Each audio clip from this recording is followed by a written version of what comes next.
राम राम मेरे सारे छोटे हैं एकादशी की आपको बहुत बहुत बधाई।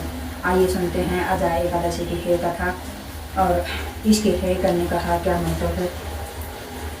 एक पुराने है समय की बात है। अर्जुन है कृष्ण जी से बोले है कि हे है कृष्ण माधव भादव पक्ष की है एकादशी का क्या नाम है और है इसके है क्या महत्व है और इसके है व्रत करने से है क्या फल मिलता है। श्री कृष्ण बोले ही है कुंती पुत्र है अर्जुन है सुनो इस एकादशी के करने से है मनुष्य के सभी पाप ग्रहण कर जाते हैं और है अंत में है मोक्ष है की प्राप्ति होती है। इसके है करने से है संतान को संतान मिलती है और है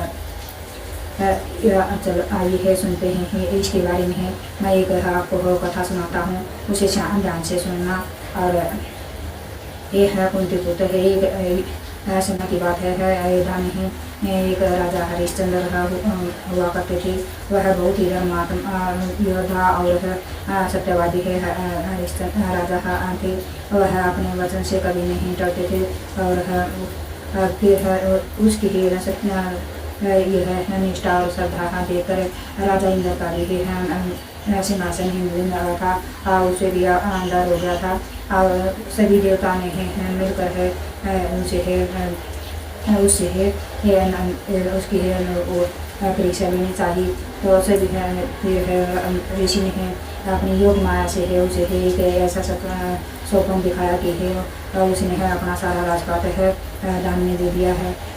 तो उसने है अपने सपन में है दिखे हुए सपने को भी उसने है हकीकत में है वह सब ऋषि को दे दिया और खुद एक है बंदी के घर है बिक के अपनी पत्नियां लड़कियों को बेच दिया और रानी है ब्राह्मण के घर में दासी का काम करने लगी।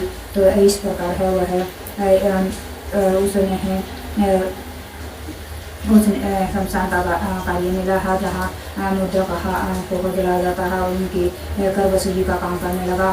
तो यह सब हम देख कर करते हुए है उसे है बहुत ही नारी थी और उसे है लगा कि इस नीच काम से है कब मुझे छुटकारा मिलेगा।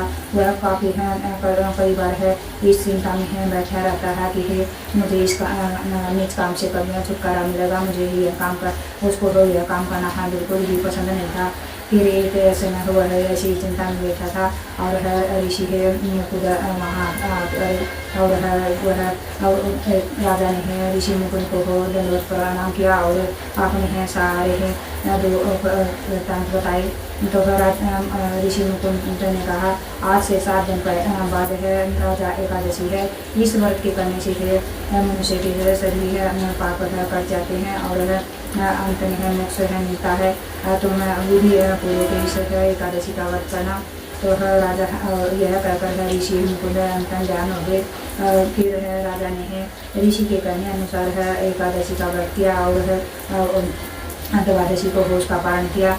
कि उसी बीच है आदत एकादशी के व्रत वाले दिन उस संयोग से है उस के लड़के को सांप ने काट लिया। वह विष के प्रभाव से है उसकी मृत्यु होगी और वह रानी ही को उसके कोई विलाप करने लगी। उनके लड़के को केशव को ले जाने भी नहीं था और वह न ही उसको सारा दिन था।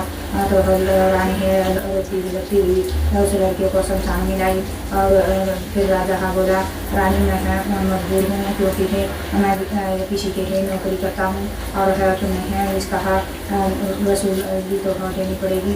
उस रानी के पास है कोई पैसा नहीं था इसलिए है रानी ने अपना आधा चीज बांट कर राजा को उसकी है दे दिया दाह संस्कार के लिए आधा चीज तो राजा को दे दिया।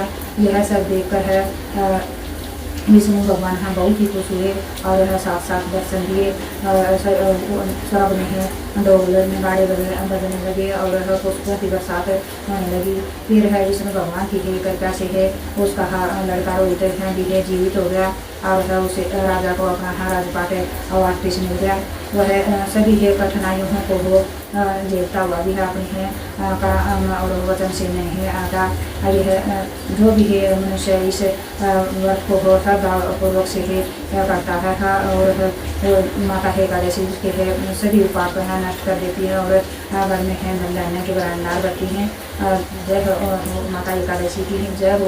सच्चे दरबार की कथा अच्छी लगी तो सब्सक्राइब करना, लाइक करना और कमेंट कर जरूर बताना कैसी लगी।